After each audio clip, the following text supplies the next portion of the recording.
السلام عليكم. هذا الجنيه حلم يراود أي أحد لكي يحصل عليه. إنه ثروة بكل معاني كلمة ثروة. ثمن هذا الجنيه الآن 2 مليون جنيه ونص على الأقل.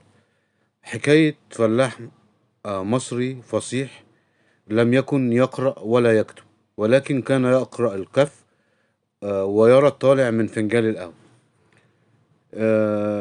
في حفل تقابل الخادم المطيع عم إدريس مع الأمير فؤاد وقرأ له الكهف، وقال له إنه سوف يكون ملك مصر والسودان.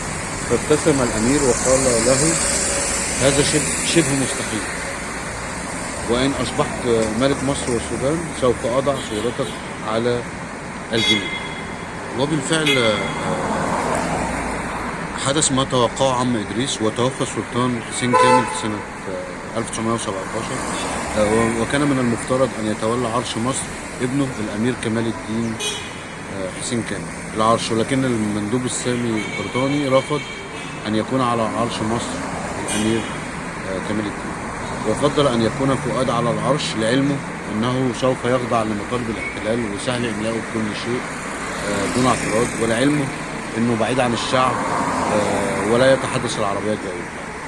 وفي سنة 1924 أمر الملك فؤاد بتغيير لقبه من سلطان إلى ملك، وفي 4 يوليو 1924 أصدر مرسوم ملكي بطبع أول جنيه مصري من الورق، مرسوم عليه عم إدريس الفلاح الذي أصبح من يوم وليلة كده أشهر من الملوك والأمراء.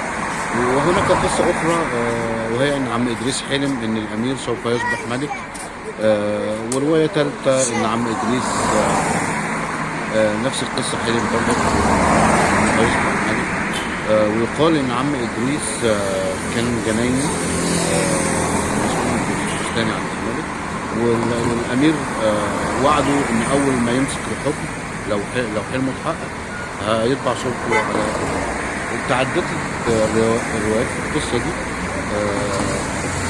بس من الواضح إن عم إدريس هو من بشر الملك فؤاد بأنه هو هيبقى ملك